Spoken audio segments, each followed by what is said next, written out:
Today on In the House, I speak with the founder of Made in Austin, Chris Bradsher. Made in Austin is a local page created to highlight the best local contractors, builders, and artists.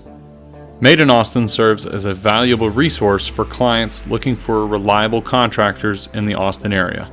Chris tells me about how Made in Austin came to be, some common challenges many contractors face, and his hopes for the future of the company. I hope you like this episode. Thanks for listening.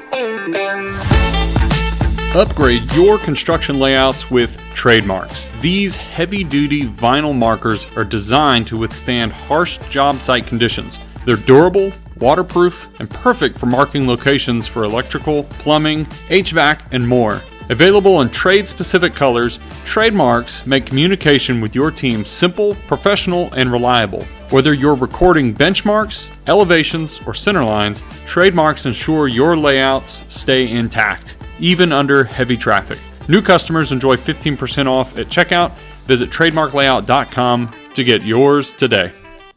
Johnny Walker. This is probably one of my go-tos. Johnny Walker. Oh, the old twist cap. I think that makes it a little trashy, but you know. I spent a summer in Costa Rica, and Johnny Walker was the whiskey of choice. Get a little bit more here. Dude, it's good. Like Johnny Walker Black, it's just, man, it's smooth. It's so good. It, like I said, it's probably one of my go-tos. Are you a whiskey guy as far as like you've got a club that you go to? I don't. I mean, you know, I'm a homebody, honestly. Like this is the extent of me getting out right here. Cheers. Yeah, to the plastic drinkware too. I had glassware here, and somebody took it. I don't know who took my glassware. I had a couple of glasses here that I kept. I was picturing you were going to have custom glasses with like in-house podcast engraved on there. Maybe that's something for the spring. Maybe that's a gift. Yeah, maybe. Oh man, my brother's big into whiskey, and he's got a famous infinity bottle. If you know what that is. No, I don't. What is that? It's like a waterfall. I think that if it's a bottle and you keep adding whiskeys to it. So whatever, like a drink that's like a suicide. Apparently, it's like a blend. Yeah, you just keep adding to it. No, I don't know if you're not just adding like any old Jim Beam or something like a good whiskey, and you put it in this bottle, and apparently the flavors mix, and that's crazy. It's pretty popular. That sounds awesome. I gotta look into that. That sounds really cool. No, I'm not like a whiskey connoisseur by any means. I mean, I do really enjoy it. It's something that I've like come to like. I've got a liking for it, but it took a while. I started with Scotch, and that's then I got into the bourbons and all that, and I don't know. I have a bottle of the Macallan at home. That's probably one of my favorites too. That 12-year Macallan Scotch. Really Are there good. Any other spirits that you do? You do tequila? Tequila, dude. One of my all-time favorites. I love just straight. I mean, I don't like any ice, nothing. Don't mix it. Just good sipping tequila. Honestly, the best one I've tried so far is the, I think it's Código. It's George Strait's brand. Awesome, dude. Something. I think it's Código. I don't know what it is. But I had a bottle of that. I still have the case. It's like a white oak case. Better than Clase Azul or something like that? Yes. Really? Oh, man. It's so good. It's smooth. Like, yeah, not what you would imagine when you think tequila. Like, most people kind of wince at the idea of drinking tequila straight. But, like, this is good. Just sipping tequila. It's so good. And it's not like a white tequila or clear. It's kind of this amber color of a tequila, but it's really good. Funny enough, I just had this conversation on Sunday with somebody who works for Patron. Really? And Patron's good too. Yeah, it is. It's great. And the complexities of tequila, I guess, have changed. And the feedback from people of saying like, this is 10 times more complex than whiskey. And that's what he told me. He was like, you have to understand tequila's got so many different notes and different, complexities more so. And I was just like, well, depending upon what it is, it's still fire. You know, I enjoy a good tequila too, just like a good whiskey. But like he was explaining to me, it's like, you know, tequila's got these different, you know, factors that make it 10 times more complex than whiskey. I was like, okay, cool. You also work for Patron. Right. You're a little biased. Either, yeah, maybe so. You're a little biased, man. Patron's good. But yeah, I liked the Codillo. I had a good rum not too long ago. It was good, another good like sipping rum, like really high dollar stuff. It was amazing. It was really good. I think that's it. It's usually like Scotch or bourbon or tequila. It's like one of those. Okay, when you say high dollar rum, and this is only where I'll go with this. How much is high dollar rum? I think it was like $120 bottle. That's expensive. I mean, it was good. It was really good. Yeah. I mean, that bottle of tequila I had was like a $350 bottle of tequila. Insane. It was a gift. I wouldn't buy that myself. I tell people this. I tell people this all the time. Is like, I'm done with whiskey. I'm done with tequila. This expensive stuff, because you know we drink expensive-ish tequila, and you have somebody like you go over for somebody bought a new house, and it's a housewarming gift. You spend $100 at least on a bottle of whiskey or tequila, and rum's delicious. Yeah, it's versatile, and you go to any liquor store, and I say, give me the best bottle of rum you've got. And they're like, $49.99. Yeah. That's amazing. Does everything have to be so complicated? I know, right? That's my tequila rum rant for the next year and a half until I switch to something else. Yeah, I gotcha. No, my collection at home is not very big. It's, you know, like I said, it's the tequila and the whiskey. I just got a few bottles, and I got a Buffalo Trace the other day. I got one. That's another good one. So yeah, cheers to you. Thanks for coming on, though, man. I appreciate you. Yes. Appreciate your time. Thanks to our sponsors. Yeah, Johnny Walker.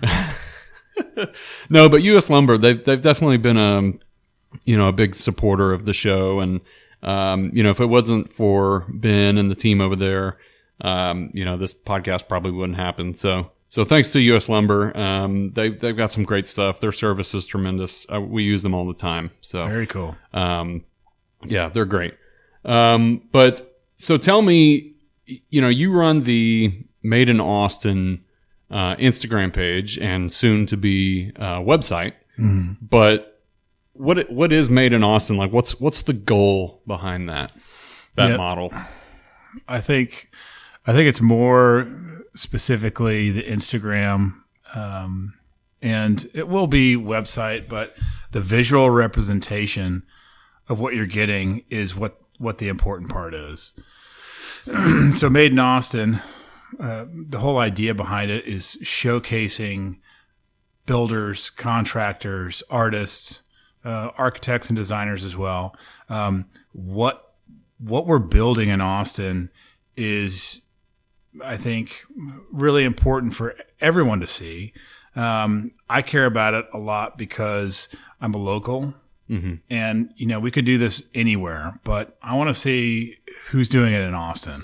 And I think the updated real-time visualization of seeing every single day, I want to see the contractors and the builders, what they're doing. I want to see the progress of it. I want to see the start of the project. I want to see, the progress, and then I want to see the finished product. And that really right there is the meat of having it on Instagram, because I want to see real live updates. Yeah.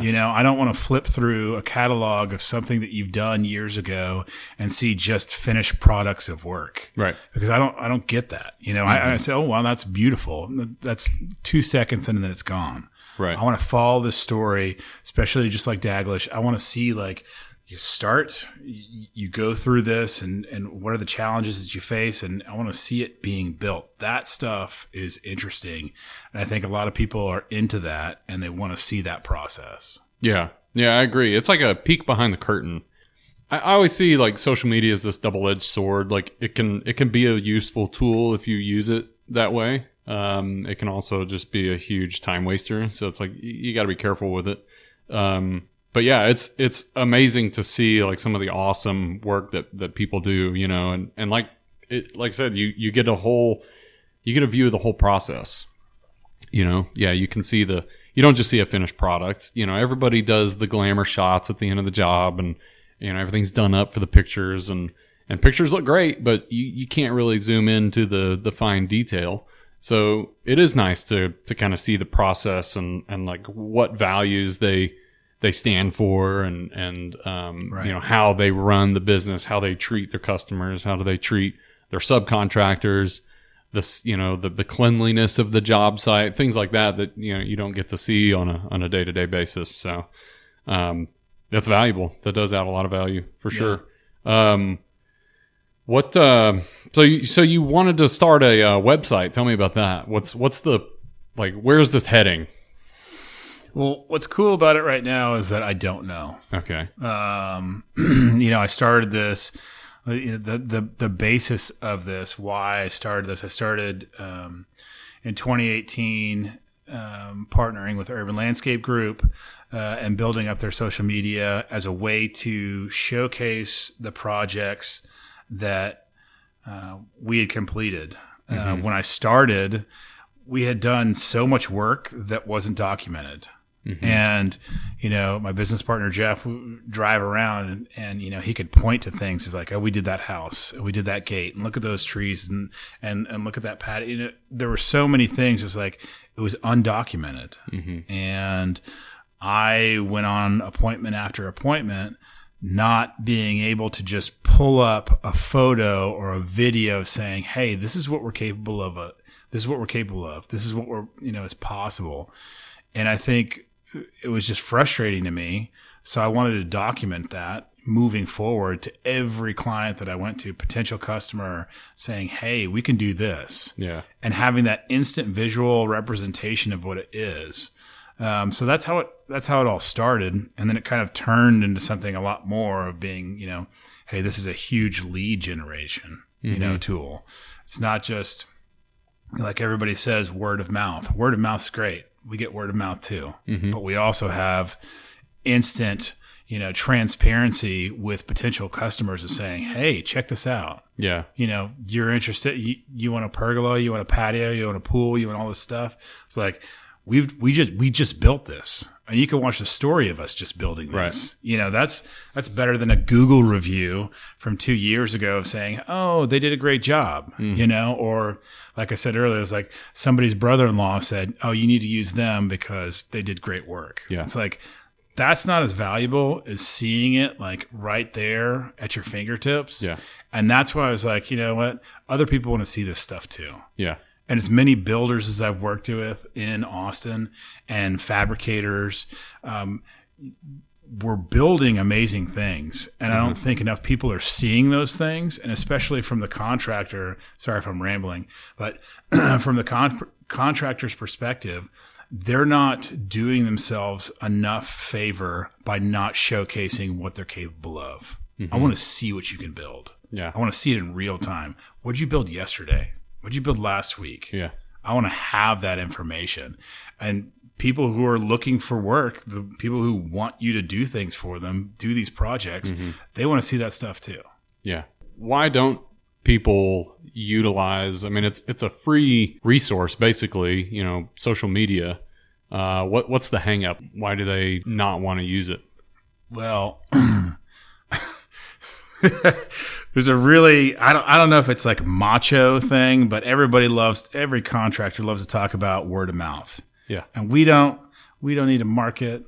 We don't need to do advertising. We're so good. We're booked out. We don't need to tell people. It's like, if you don't have a book, a portfolio of what you've done, the only thing is that you have is that word of mouth. And what if you want to brand your business? God forbid you want to sell your business one day, you know? It would be way easier if people had this brand of what you do, sure, what you make, and you know what the quality is. So, you know, why are they not doing it? It's like, you know, if you can sell something, it's not exactly the same thing as if you can build something. You know, artists are bad at selling themselves. Right. Why? They're good at their craft, but they're not good at promoting themselves. Mm-hmm. And that's kind of that's been the play of the game forever. Yeah. So because same hand in hand with the fabricators and everyone who's building stuff in Austin, there's this disconnect of like, sell yourself and also do great work. Yeah. Yeah. You originally from Austin? It depends on the crowd that I say it in. That I'm a local. I've been here for 27 years. Okay, well, that's a long time. Yeah. Anytime that I say I'm from Austin, there's a real Austinite who was born in Barton Springs, comes out of the woodwork. Yeah, sure. Like, you weren't born here. Well, okay. But I went to high school here. I've been here for 27 years. Well, where were you before that? I was in Dallas. Dallas. Okay. Yeah. I think everybody makes that transition after they gain a little ground and realize that life's too short to live in Dallas. Oh, really? So, I mean, what brought you to Austin? Well, I was in high school, and some more of this. A little bit more. Yeah. We moved here to go to high school, to go to a better high school, and I went to school in San Marcos. I've lived a couple of other places short term, but Austin is unique, and every opportunity, especially with Made in Austin, I like to showcase local stuff because it means something. Sure. It's cooler that the people who are here are doing what they're doing, and you could be from anywhere else, but exclusively being from Austin and showcasing the things from Austin it's got flair and it's cool. Yeah, I gotcha. You said you kind of started in landscape, right, for a landscape company. So, I mean, it seems like there's this whole time in between, like high school and then the landscape company. Like, what did you do beforehand? Were you a contractor? Were you like?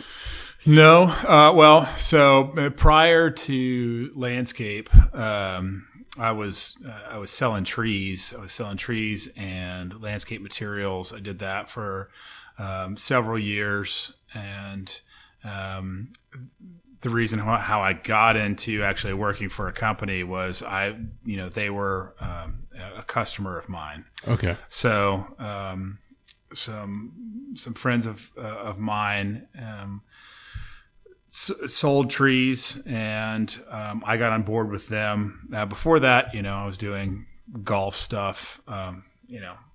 You name it. I managed a gym for a while, but as I was in adulthood, I started doing that, and that was really interesting, and it provided a lot of different opportunities, which actually turned into, the entire construction side of where Made in Austin started. Okay, I gotcha. So, I mean, why just contractors and subcontractors and artists? I mean, is this open to? Well, designers and architects too. Okay. Right. I think I touched on that, but it could be more than that. Yeah. But I also, so in Made in Austin is a couple of things. One is that we showcase people who are building things. The other aspect is that we do social media management services, which is actually hand in hand. So you're managing the company's, like, each individual contractor's social media feed? If someone wants that service, we provide it. Okay. And the reason that's, it's kind of, exclusive to that is that, you could hire a social media management company to come and, do your media. Have they been on a job site before? Do they know what they're looking at? Can they provide, intimate detail about what's actually happening? Those type of things I think are pretty important. Mm-hmm. And, where this is kind of heading, where I would like for it to head, is being able to have this, I don't know if it's on YouTube or what, but, a regular show of being able to show up to a job site and, ask these questions.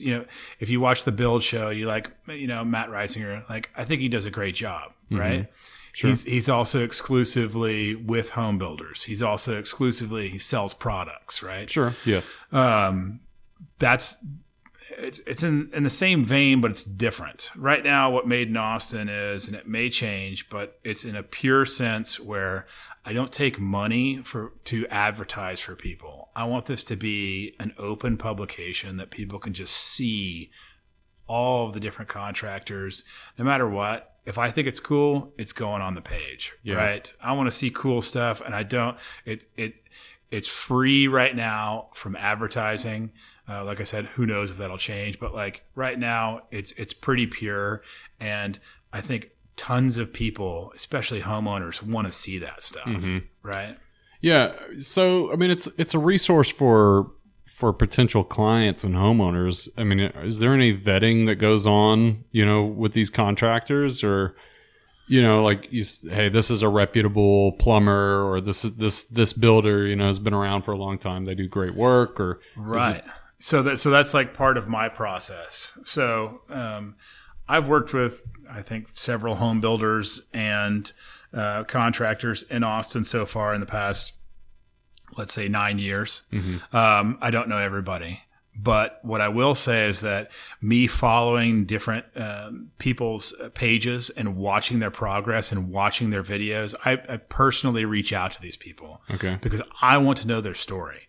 Like tomorrow, I'm going to a contractor and I want to find out, and I'm making a video that says, hey, tell me your philosophy. Tell me your work ethic. Tell me your processes. Okay. So this is me building up this entire, what Made in Austin is, because if I don't know you, like I can't vet you, right?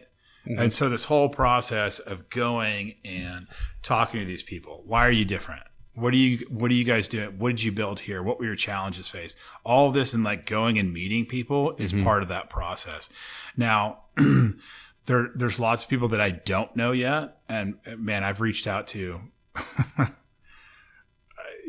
at least 1,000 easy contractors in the city of Austin and said, hey, I want to come. I want to do a video for you free. I want to find out who you are. I want to find out what makes you guys tick. I want to find out your work philosophy, because you never know. And so the vetting process is literally happening, before your eyes. Like I want to see this materialize.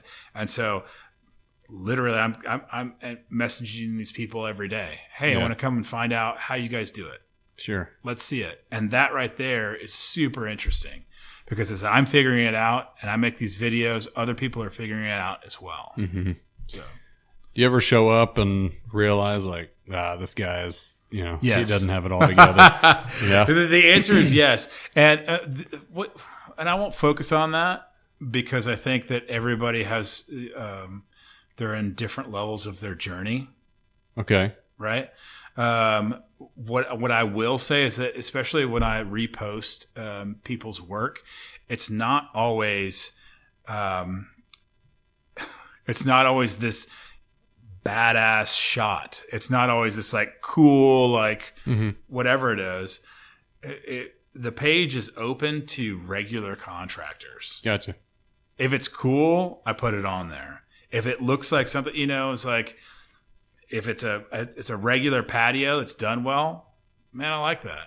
Yeah. If it's tile in a bathroom that I think is aesthetic, and I think other people would like that too, that doesn't have to be, the cool overhang overlooking, 360 bridge or whatever, cool projects that a lot of, what I'm saying is it's the page is really simple. And it's about the contractors who build things in Austin, or the designers, architects.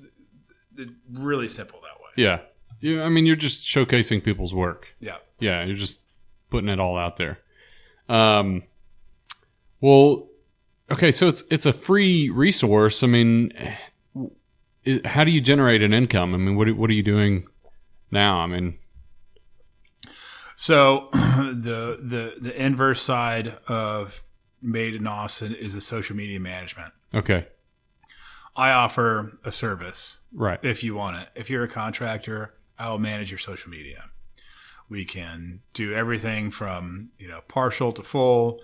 I will also do videos for you. You can buy one-off videos. If you want a drone video, I'll come and shoot drone footage for you. You get to keep it. You can pay that a la carte. So that's how the business is surviving right now. How that's going to look in the future, I don't know. Yeah. Ideally, I think with people wanting to hire contractors, there will be a need for that. That's something, a completely different source of revenue. And I'm not exactly sure how that works right now. Okay. But I don't have all the answers. Yeah. That's where I see that going. So it would kind of be a resource, I guess, almost like Angie's List, right? Where you could get on, Made in Austin, and you could find local guys, who have been vetted and, they provide good service, and you can actually see their work. Is that kind of the idea? Yeah, and it's hyper focused, right? So Thumbtack, Yelp, even Google. Yeah. The day I learned that you could pay for Google reviews, I wanted to tear my hair out. Just like ridiculous. Yeah. This shouldn't be that way. It shouldn't be legal, right? That does seem odd. I didn't know you could do that. It's absolutely horseshit. That's what it is. It's unbelievable that people can do this, and I want something that's hyper focused on Austin to say, "Hey, dude, check it out. Yeah, look at this company." Mm-hmm. And you can go. That's how they're vetted. They're not on these other, And so many of these, a lot of contractors use these sites and they use these sources, and those dudes are like pay per click, and they're just taking people's money left and right. Hows? No hate on all the big dogs out here who are making billions. But, I want something that's hyper local. I want it to be Austin. I want to be the people who live here are the people who are building things. And they're not just contractors, dude. They live in your neighborhood. Yeah. They have real lives, and they're doing this, because that's how they make a living. Right. You go to the same school. Your kids go to the same school. You go to Matt's El Rancho. Like, we see you there. Mm-hmm. Those are the contractors. Right. This is not Yelp. This is not Google. This is not House. This is not, Thumbtack or Angie's List. This is something that I want to be like, hey, you can find a reputable source. Yeah. So, how do you build that trust? Well, it's the same thing with the video. Man, if you can literally utilize this free billboard on Instagram, that's how I think you do it. Building the transparency and the trust is like showcasing your work on a daily basis. People want to see that. They want to be engaged with you, Right. No matter, what size your company, they want to know that you're working. They want to see what you've built, and they're interested in your story. You see a lot of younger guys, a lot of younger contractors getting into the business, or? Yes, a lot. Really? And a lot of the subs are, they've worked for somebody big, and they're branching out off because they want to do it for themselves. Sure. And they don't realize that it's still a dog eat dog. Yeah. It's ruthless. Yeah. But there's so much work in Austin. Mm-hmm. There's like so much work in Austin. That's true. And so let me tell you, I talked to a room of probably 40 other contractors about branding themselves. Mm-hmm. And I told my story. I said, 2018, I started Instagram for Urban Landscape Group, and I was doing it as a way to build transparency and build a portfolio for this business. Made my appointments easier. It cut my proposal times in half. I could just literally bring up something and say, hey, do you know what a 12 by 12 looter patio costs? Okay. Yeah. Is that what you want? Cool. Yes, it's exactly what I want. All right, perfect. If you're not doing that, especially as a smaller, so let me backtrack. The reason why I did that was to make my life easier on appointments, right, and build this trust and transparency. What it turned into was a lead generation thing. Like crazy. Really? Since 2018, year after year, that business brings in over $1 million in revenue from Instagram alone. Good. Is that word of mouth? No, it's not. It's something completely different. It's visual representation of what's going on. Okay. Do we still have word of mouth? You bet. Yeah. But if you're not doing that, like, literally, it's a free billboard. Yeah, you're reaching a lot more people. I'm not saying that because I'm bragging about it. I'm saying it because it works. Right. I didn't create this idea and I was like, hey guys, this is going to work. It just started happening. Mm-hmm. Right? Yeah. So I was like doing it. How do you say an invention happens? You're like doing something. I can't put it into words exactly right, but basically I was doing something else and this happened. Mm-hmm. And it's a constant thing that's happened for the past 7 years. It just happens. Me providing evidence that we're working every day, that we're building something cool, that we've got education about it. Yeah. You know, we're the experts on it. Cool. Who doesn't want to see that? Right. And what does that lead to? A lot of money. Right. So the young guys, and this is a big circle, but the young guys who are starting out, if you're not documenting your process, what are you doing? Sure. Because who else knows you? Right. And you've got a free billboard right there at your fingertips. And all you have to do is, hey, this is what we're doing today. Right. That's how I kind of got started on Instagram. A friend of mine, for the longest time, I wouldn't do Instagram. And then a friend of mine told me, it's basically like your resume. It's like an online resume. Like you could showcase projects that you're working on, or details on a certain project that you may not see at the end of the project, but it's something special or something very difficult that you had to work through. And so Instagram kind of became a cool way to document all those things. And that's kind of how I started. And then, it morphed into, I kind of did the same thing for a company I was working for at the time. Because we provided daily, reports or daily logs for the clients, that we were working for. And, so one of the ways I did that, instead of typing up a long report of what went on that day, I would just do videos. Yeah. It's a lot easier to walk through the house and video and document it and point to things. So like, this is what we did. Like, the guys worked so hard to get this done, or, point at certain details. Like, I'm trying to think of certain examples, like, I don't know, pocket doors, like really large pocket doors. Like, well, this is what we had to do to get this thing in, or, eventually this is going to be sheetrocked and plastered and finish out in a certain way. Or here we're laying out for cabinets. And so I'd show all the cabinet layout or whatever. And it was a lot easier. So it's like, it was kind of natural at that point to like take the same videos that I would make on Instagram and send it to the client, like for a daily log. And it was kind of like, that's how it kind of morphed into. And it was, and it also generated, content for the company. Yeah. They could take some of those videos and post them, and sort of show the process, the build process, Well, what's the same thing is if you're a PM or you're a super and you're having to explain these things to your guys, you're taking a video of it, right? Sometimes. Yeah. Taking a picture and you're pointing at it. Definitely a lot of pictures. Yeah. You got to take a picture and you're pointing at it. Yeah. What's amazing is that, and this goes to everything, every time you're on a job site, you should have that phone out for your guys, any purpose for your clients. Yeah. Were we there on Tuesday? Let me look back. Oh, yeah. And this wasn't done. Right. Especially in residential contracting. Yeah. Dude, if homeowners, God love them, they have their own side of the story as well. Mm-hmm. You guys chipped my patio when you walked through. And I go back because I was there on Tuesday and I look back and it wasn't chipped then. So we didn't do, there's so many instances of that kind of stuff. That's true. But also more importantly than that, when you're going through to educate your guys or talk about, what needs to happen the next day, the next 2 days, where you are in the project, whatever's happening. Yeah. If you're documenting that, that's interesting. Yeah. Absolutely. That's also, what? Your client, your customer would love to hear that information too. Mm-hmm.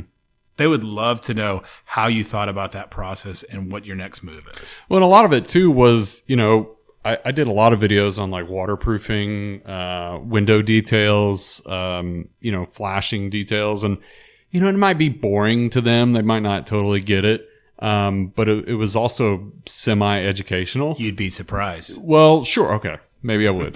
But, clients, like, I think it went a long way because they appreciated the fact that you were taking it into account. Like, it was considered, and you're paying attention. It wasn't just slap the windows in, throw the siding on, or stucco, or whatever it was, and just move on. Like, everything was, it's highly detailed. And of course, the company I work for now, sometimes I get frustrated because, like, man, this is so cool. The things that we get to do, and it's like I can't show anybody. I mean, it's very the clients that we work for are very private. Rightly so. And I know. Yeah, and we just very very private, and so we go to great lengths to protect their privacy. And so, like, phones, taking pictures of things is like very strictly prohibited, and and it's like, man, some of the stuff is so cool that we get to do, and it's like I can't share it with everybody, and it would be fun sometimes to be able to do that, or at least talk through the process of like how we arrived at this, and just the crazy stuff that we get to do. Yeah, it's fun. I mean, it's fun. That's why I got into this, because I like building crazy stuff. So, hey everyone, I hope you are enjoying the episode. Tan Timber Thermawood is now available through U.S. Lumber Brokers.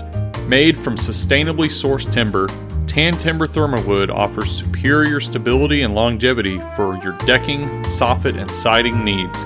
If you want to experience the benefits of thermally modified timber on your next project, give U.S. Lumber Brokers a call at 512-927-1111, email to sales@uslumberbrokers.com, or visit their website to get started today. But, you good? You want some more? You want a little bit more? We could put a topper on there. Yeah, for sure. That's what it's here for, man. Oh, what do you do for fun, man? Golf, Got any kids, like a wife and kids, or? I've got a beautiful wife who's the most amazing individual on the planet. Awesome. No kids. We have 3 dogs. Okay. And my wife and I play golf. I play golf a lot. So that's like, man, I'm 41 years old, and I've had, as many hobbies as you could possibly think of. I mean, throughout the years, I go to the gym every day. I play golf.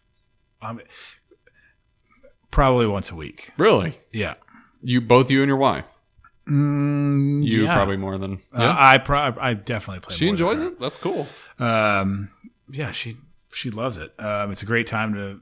and I never thought that I'd have a wife that you did that same activity. I mean, but it is. It's awesome. I guess really it is awesome. Kind of relaxing. Like, it's just the two of you out on the golf course. And well, I'm obsessed with golf. It's like a natural thing. Like, I've been a hunter for a long time. Okay. And, but it's like me thinking about this, and especially people who are inviting me hunting recently. I'm just like.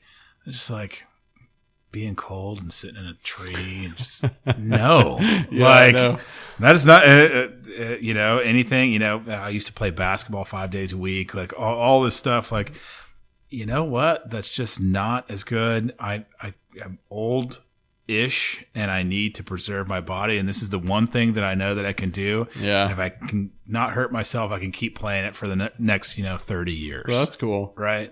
I do enjoy golf. I'm probably not like an avid golfer like you are, but I can hold my own. I mean, I can hit the ball really far, but that's about it. One of my short game is trash. But yeah, it's fun. I've definitely enjoyed the times that I went and played golf. It is a fun sport for sure. Very technical. There's a lot to it. Yeah, I mean, it's not for everybody, I guess. It's hard. It's the hardest game ever. Yeah. I played. Baseball is just ridiculous. I love baseball. Baseball's fun to play. It is, but like in comparison to golf, like I guess the two comparisons with golf and baseball is that you always lose. You always lose. What do you mean? Well, so golf, you can never win. You can never win the game, right? Even if you birdie every hole, you could still eagle the hole. Okay. You know? But isn't there a winner and a loser at the end? I mean, like the PGA Tour, like there's always a... Oh, you're talking about against people. I guess so. I think. Oh, I see. Yeah, okay, I see what you're saying. If you're playing golf against is yourself, a game, where you can't have a perfect score. Like you're just like there could always be a better score on that round. I see what you're saying. Baseball is the same way, which is a great builder of character. I think Augie said that it reveals character. But you're just losing all the time. You're losing all the time. And if you go to what is a 233 batting average mean when you're in the MLB? I have no idea. Well, you're hitting the ball once out of 4 times? I may be getting this wrong, but you're losing. You're striking out a lot more than you're actually hitting the ball.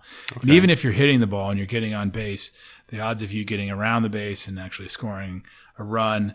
Every time, every option, you are constantly losing. And so those wins are really important. But that's why I say it teaches you a lot about you're losing all the time and you're still playing it. You've got to have some sort of perseverance to keep going. I mean, if you're talking like a professional level, maybe, but I mean, what about just but if you're just playing on a Little local league's the same way. Is it? I mean, Yeah. You could try. I always thought baseball was fun. I mean, like, I don't watch sports. Like, to me, watching sports is like the most boring thing in the world. I don't watch football. I don't watch baseball. I would much rather watch paint dry than watch sports. I don't. It's fun to play though. I loved playing baseball. Yeah. Basketball, football. Like, I love playing the sport, but it's like watching it. No, gouge my eyes out. Like, I don't want to do it. There's no sport that you want to watch? Nope. I don't watch anything. Wow. I mean, I barely watch TV. Where'd you go to school? I went to a private Christian school in Brenham, Texas. Oh, do I know it? I don't. Okay. Probably not. Is it an offshoot of the Aggies in College Station? No, not at all. Really? Yeah. There's another school. Maybe it's a community college in But you're talking about Blinn? Blinn. Okay. Yeah, Blinn is there is a campus in College Station. There's also a campus in Brenham. Okay. That was like the local college. Yeah. But I mean, I went to Blinn. I got a lot of the like core classes. You know, I went to the Air Force Academy, and when I came back, yeah, I did a lot of the core classes at Blinn, and then I went to A&M. That's where I got my degree from. But okay. But yeah, I went to a private school in Brenham, and probably the smallest graduating class you could imagine. Really? Yeah. Do they have sports there? Yeah, they did. 6-man football. Dude, so much fun. Oh, have you ever seen? So 6-man football a is little bit. So much fun. I'm not. I mean, you play both sides of the ball the whole game. Mm-hmm. You don't stop. I mean, this is collegiate. No, I mean this is high school. Okay. I didn't play sports in college. I did a little bit of rugby in college until I busted my face open. That was it for me. But I did 6-man football.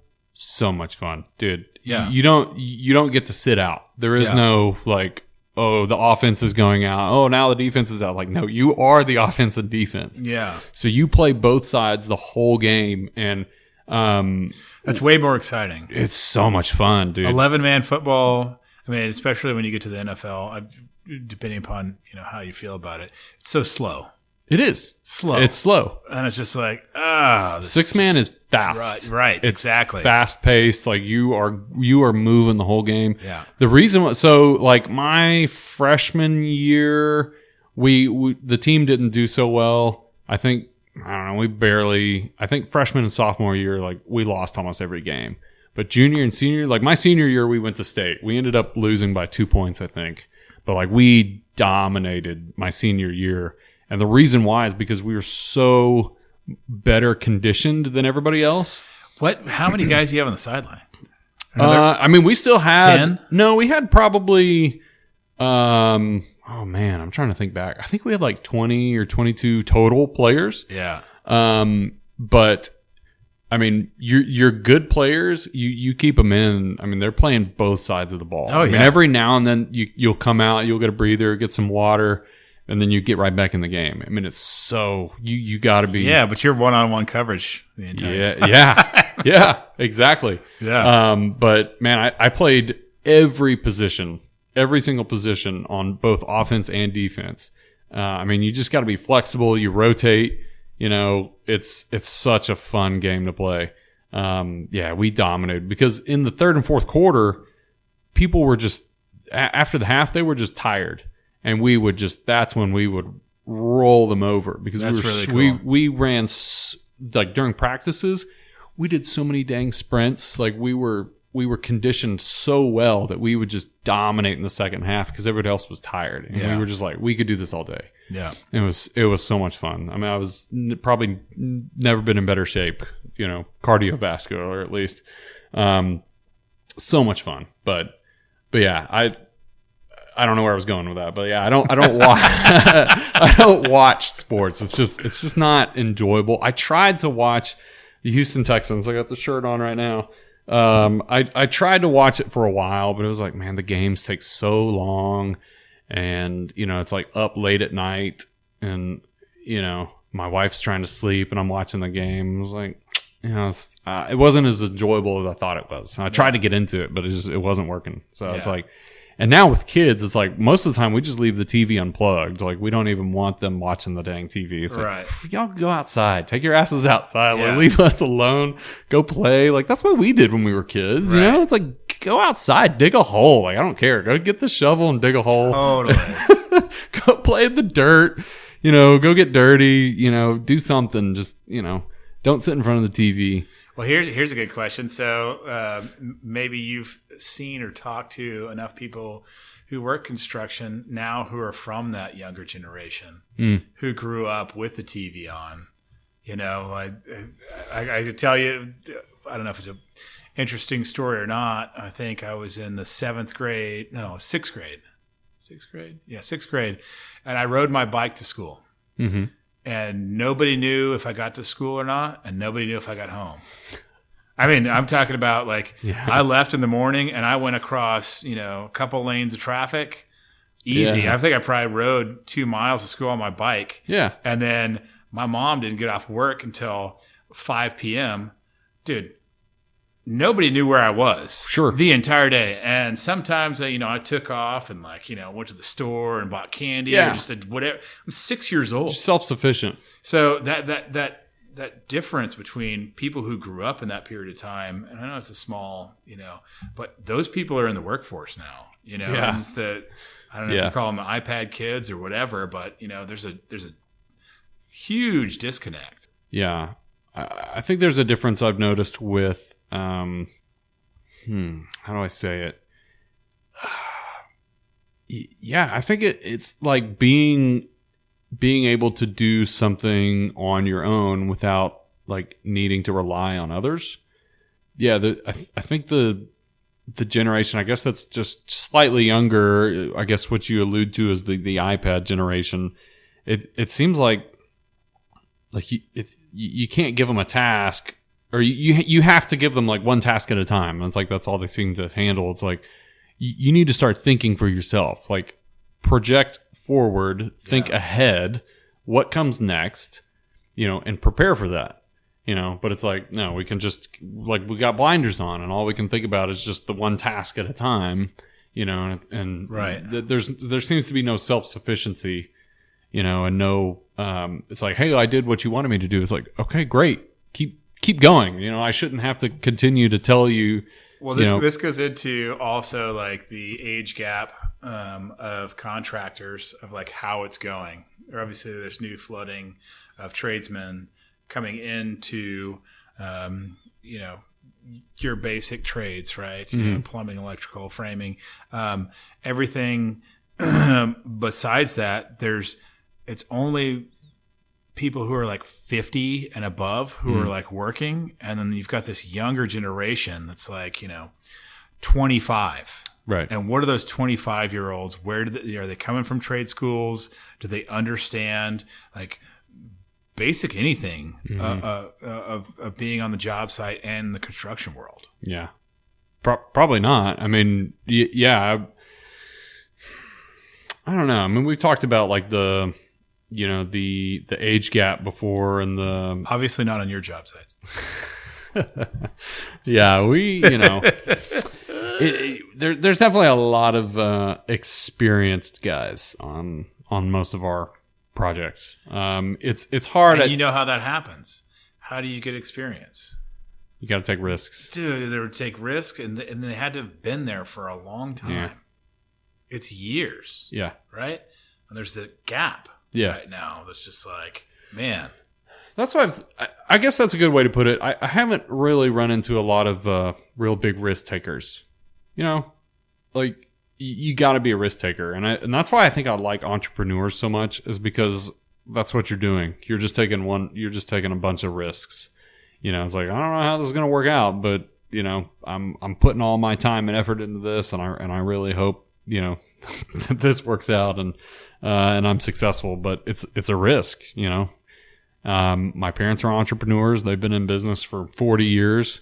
And I grew up in that environment. And I've seen some of the struggles that they've had to go through, and they've told me a lot of like really hard decisions that they've had to make. It's like, it's not easy. Some of these decisions, like, do I pay the mortgage or do I pay our employees? Like, do we want a house or do we want the business?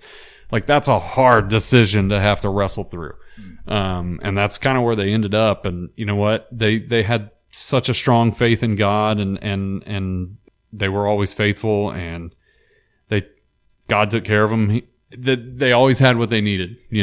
They paid their employees, they paid the mortgage, like they had the money that they needed, even though they didn't know where it came from. It was like, we just had what we needed, and we couldn't explain it. But yeah, it's just, I don't see a lot of those big risk takers, I guess, in the younger guys. I mean, I'm sure they're out there. I just, I guess I'm in my own little bubble and I don't get to see them a whole lot. But so, can I ask you a question about kind of where I'm coming from the? And I don't mean to take that away from you, but just as far as how I see Made in Austin being a resource for a bunch of contractors. You talk to contractors on a daily basis.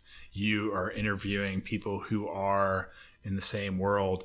Do you think that they have that same knowledge of saying, hey, this is really important to be able to showcase yourself? Is this really important to actually, provide this information about what we do to brand our business? I don't know if I've ever talked to anybody about that specifically. There's some old guys out there who've been doing it for years, and that's all they've relied on is word of mouth, and that seems to work for them. So I don't know. I don't know if that's necessarily the best course of action. It just seems like everything's changed now. Everything's online, everything's on social media. I do think it is a good resource, honestly. I think it's good to be able to, if you're a new company and you're trying to get on with another builder, let's say, it's a good resource to have, to be able to look back and showcase your work. Yeah, absolutely. And I think a lot of people are doing that. That's just, times have changed, I think builders, 30, 40 years ago, it was all strictly word of mouth. I mean, all you had was just a sign, a project sign, in the yard while you were building the house, and you just hope somebody drove by and saw it. Or you would do an ad in the newspaper or on the radio, and that was about it, But now it's like you can put it online and thousands or millions of people could see it, and you can really grow your business or your brand by, putting it online for everybody to see. It is a valuable tool. There is value in that. Yeah. For sure. So, yeah, man. Cheers. Cheers to you, man. Appreciate you coming on. This has been educational. I hope so. What kind of dogs do you have? You said you have 3 dogs. Oh, we've got all the dogs. We've got 2 Bassadors. Bassador? I don't think I've ever heard of that one. Bassador. 2 Basset. What are they? Lab Basset Hounds. A lab Basset Hound? Yeah. So think of a Labrador. Shrink it down. I'm gonna Google that. Cut off the legs. Okay. And you got little legs, long body, big head. So we got two of those, and then we have a sport poodle. And the sport poodle has extremely long legs. And she's the fastest dog on the planet. Wait, a sport poodle? Yeah. So she's a poodle. She's a pastor. Huh. I don't know her exact her dog name. Okay. But literally, she's the fastest dog. If you've ever been to a dog park and you've seen a dog that's fast, she's faster than that. And you can take, dude, anywhere. Go to Town Lake, go to anywhere, and she's about, I don't know, what is she, like 35 pounds? I'm probably going to get that wrong. She's great, but the two other dogs are Bassetors. Low to the ground, very vocal. If you know Basset Hounds, they're big ears. I have an aunt who has yeah. Real droopy, kind of short legs, but mixed with a lab. So it's like this. It looks like a lab, but just like low to the ground. A lowrider lab. Yeah. Very talkative too. Very talkative. Really? Yeah. That's and they all live together in perfect harmony. And I think my wife probably wants a cat and a snake. What? A snake? A bird. We could probably get 3 or 4 goats. So that's it. Moving in the next 10 years, if we're not living on a farm with like 100 animals, come and check on me, because that's probably where we're going. Yeah, man, for sure.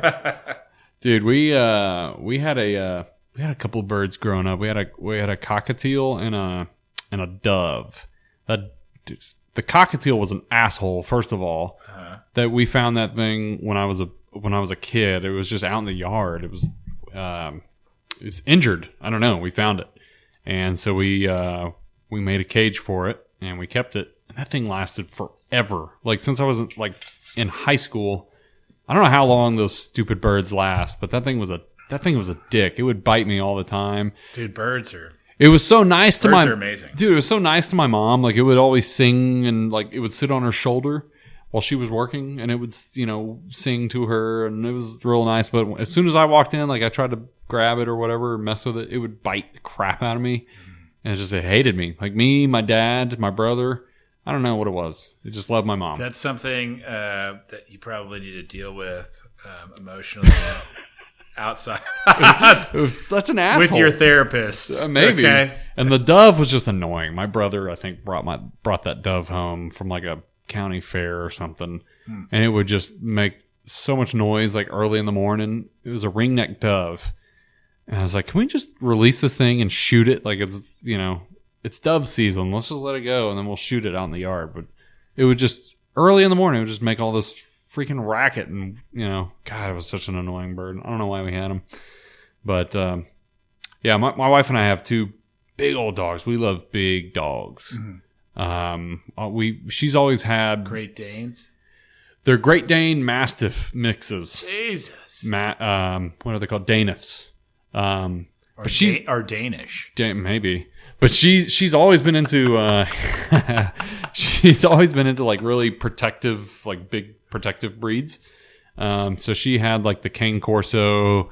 Those are cool. Those are cool. They're very dangerous, aggressive. Yeah, like the mailman would never come to the house. Yeah, when she was little. I can see that. They're very intimidating. But yeah, so we have 2 Daniffs. They're with Frank and Trooper. Trooper's, man, she's probably 10 years old now. She's maybe 115 pounds. And Frank, he's 200 easily. I'm not coming over to the house. Dude, he's a monster. He's a monster dog. He's a sweetheart. Unless I'm packing, I'm not coming over to the house. Oh, man. Yeah, we've had some Amazon delivery guys who's just like, dude, no. 200 pounds? He's a big boy. Yeah. Dude. He's a big dog. Does he sleep in the bed? No, we bring him in, though. He will absolutely not sleep in the bed, for sure. If it was up to me, they would all be outside dogs. Like, no, dogs belong outside, period. he'll bark all night, and that's annoying to everybody. So, but we bring him in, and we'll lay him down. But they're so good with kids, though. Those large dogs. Okay. They're chill. They like to just sleep all day. They lounge around. Very good with kids. Like, because he grew up with our 2 kids, and then all of my my brother-in-law's kids. Like, he's got 5 kids, and they would just crawl all over these dogs, and they just lay there and take it. They're like, whatever, this is fine. But they're so good with kids. They're very gentle, but yeah, they're big, and they'll bow up to, if a stranger walks up, like, they'll just go nuts, and people generally stay away, and that's what they're there for, man. They're awesome. How many dog lifetimes have you been through? So only reason I say this is because people get like emotionally attached, like, we used to have golden retrievers, or we used to have pugs, and you go through these things where you're like, these are your part of your family, right? They're the dogs that go, and you have these experiences with them, and if you switch to another dog, or I'll never get another dog. I'll never get another X, right? Like, no one can replace this dog that was so loyal, or so, like, I'm definitely not that way. I love my dogs. I take care of them. They're there. They serve a purpose. They're there for protection. We love on them. We take care of them. But I'm not emotionally connected to my dogs at all. I was a long time ago. Like, we did have a dog when I was little. His name was Rusty. I remember Rusty. He was a shout out Rusty. I think he was a pincer. He was like black and brown. Really, kind of a Doberman. Doberman. Yeah. There you go. Thank you. Yeah. He was a Doberman. Really good dog. High energy. Got hit by a car, and that just. But I was little. I was young. Maybe, like, I don't know, 1st or 2nd grade, and that just kind of tore me up. Like, I guess I just didn't fully understand. This dog's dead. You had to shut down. I cut it off, and ever since then, no tears, no ever. Dogs. You mean nothing to me. But it's true. I mean, it is true. Like, I love my dogs. I got these birds telling me to fuck off. I would gladly. You dogs, you're birds. in your place. You do your dog thing. I love my dogs. They're great, but you know what? They're replaceable. Sorry to say, they're just dogs. I take care of them. I love them, but one day they're gonna die, and you know what? We'll just get a new one, replace them. Hashtag replaceable. Fair enough. I'm sure that'll make you heard it here. I'm sure that'll make a lot of people mad. Yeah, but, that's how I feel. It's a dog. Come on, let's not. It's like a hamster.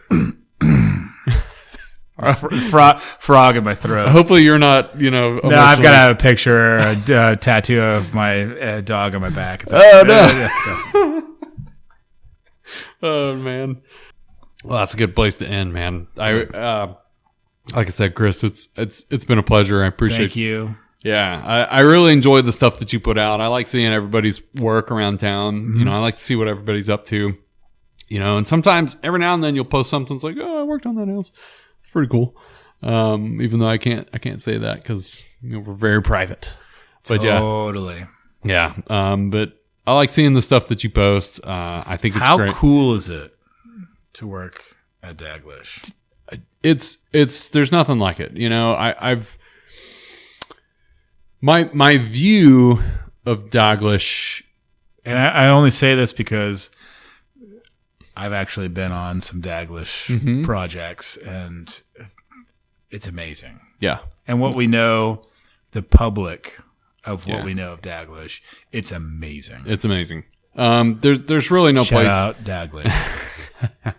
It's funny because I don't talk about Daglish a whole lot, but it's great. It's a wonderful place. The people are amazing. So from the outside looking in, before I joined the company, I always thought like Daglish is like the best of the best. It's like the SEAL Team 6 of the construction world. Like everybody there is just the best at what they do, and you get on board and it's totally that way.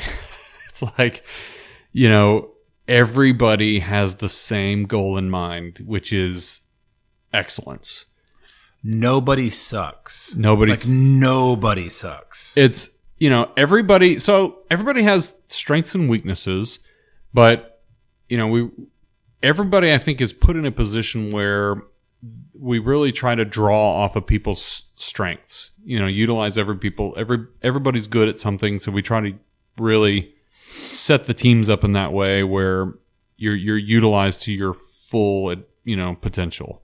But it's great. I mean, you're not driving around. You're not jumping from project to project. It's not one guy managing multiple jobs. You are devoted. You probably have 2 or 3 guys who are devoted to one house, one job. So there's nothing that gets missed. There's nothing that gets overlooked. There's nothing that, you don't show up the next day and be like, oh, the plumber didn't run this correctly, right, or this didn't, it's because you're there. Yeah. Nothing gets overlooked because you're there all day, every day. And so you can just pour yourself into that house and into all the details. You know what I mean? And everybody there, I probably need to get more guys on that work at the company because everybody there has the same goal. I would like to hear those stories too. Dude, everybody there, it is just, it's like the same goal in mind, which is we want to build to the absolute highest quality possible. That's the goal. Whatever brings the highest quality, yes, budget, everybody has a limit, right? Every project is different. I'll say that. Everybody has a ceiling, client, but, for the most part, the clients that we bring on, they're of the same mind too. It's like, we just want the highest quality, whatever that costs. Okay. That's what we want. It's just, we know what we're getting. We're going to get the best. We're going to get the best. Do you think that that's a dream job? Yes, I do. It's not for everybody. You got to be a little crazy. It's high stress. You got to be on point all the time. If you want to perform. Yeah, I mean. But don't you think it's absolutely amazing that the people who are asking you want the absolute best? They want the absolute best of you, and they want you to be creative, and they want you to just literally make something that's so cool. It's one of a kind, yeah, for sure. And it's great to have clients who are like that, honestly. Sometimes it's unbelievable. It's feel unbelievable. You feel spoiled at times, because some of the things that you get to do are, every now and then you'll see pictures in magazines, you'll see pictures on Instagram or social media that float out there, and you're like, this is such a cool house, but that you're not even scratching the surface. You're just seeing the outside of the house, or you're just seeing certain parts of it that the owners allow you to see. And there's so much that goes on that there's so many projects that don't ever make it to magazine covers. Right. They don't even see the light of day. Most of our projects, we sign NDAs. We're very private, like I said. Most clients are that way. They're very protective of their privacy, and we respect that. And so, yeah, I mean, we have people who peruse social media, and kind of be on the lookout for things that are posted that's not supposed to be out there. And, they'll call people out, and they'll let subcontractors know, hey, you need to take that down. You're not allowed to put that on. And most of the time, when we have a new subcontractor who's just starting, we go through those procedures with them, and we let them know, hey, we have NDAs on these projects. There absolutely is no picture taking. You're not going to post this anywhere. And if we find it, then you're done. That's the last we'll see of you.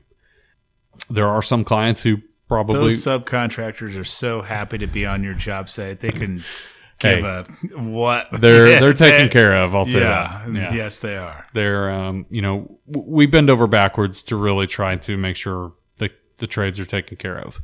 Because when they're successful, we're successful. Right. And that's honestly that's why I'm there. That's why we're there as a team. We're there to make sure that these craftsmen have what they need to get the job done to the best of their abilities. Right? I mean, these guys are the ones with the skill. I'm not. I'm not the one with the tool belt on building this house. I get it. But the people that I work with, these craftsmen, they're the one doing the work, and I want to make sure they have everything that they need. That the environment is what they need it to be in order to perform at their best. Because that's what we're looking for. We're looking for the best.